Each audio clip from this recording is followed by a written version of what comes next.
В белорусский город Брест вернулась группа российских байкеров из клуба «Ночные волки» после того, как им было отказано во въезде в Литву. Другую группу байкеров отказалась пропустить на свою территорию Польша. Байкерский клуб «Ночные волки», который, как считается, дружен с президентом России Владимиром Путиным, планировал мотопробег от Москвы до Берлина в ознаменование 70-летия победы советской армии в Великой Отечественной войне. Премьер-министр Польши Эва Копач назвала планы такого мотопробега провокационными. Им, подобно солдатам полевой почты, В боснийском городе Зворник подразделения полиции приведены в состояние повышенной готовности после того, как вооруженный преступник атаковал здесь полицейский участок, убив одного и ранив двух других его сотрудников.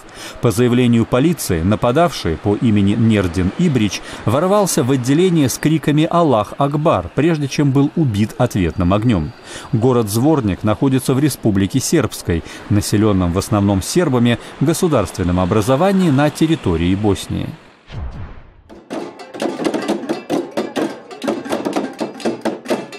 В столице Грузии активисты-экологи организовали у здания городской администрации акцию протеста против вырубки старых деревьев на территории Тбилиси. Они утверждают, что строительные компании, освобождая площадки под новую застройку, уничтожают крупные зеленые массивы, в том числе ценных пород деревьев, без каких-либо ограничений на это со стороны городских властей. Активисты отмечали, что подобные действия становятся частью причиняемого городу долгосрочного экологического ущерба. В Пакистане жители города Пешавар и его окрестностей начали расчистку обширных территорий, пострадавших от урагана 26 апреля, который привел к наводнениям и масштабным разрушениям в регионе. Правительство Пакистана объявило об оказании помощи семьям десятков погибших во время урагана, примерно по $5000 на семью. Плюс к этому каждый из почти 200 раненых местных жителей получит из казны по $500.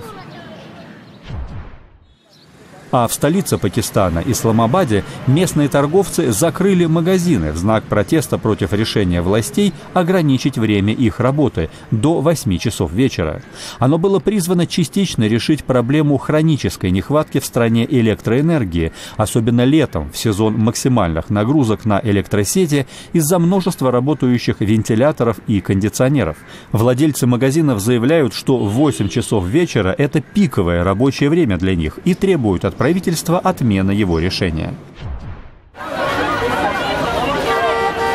В крупнейшем городе Казахстана Алма-Ате предприниматели перекрыли дорогу возле крупного торгового центра, который был частично разрушен пожаром, возникшим здесь 26 апреля.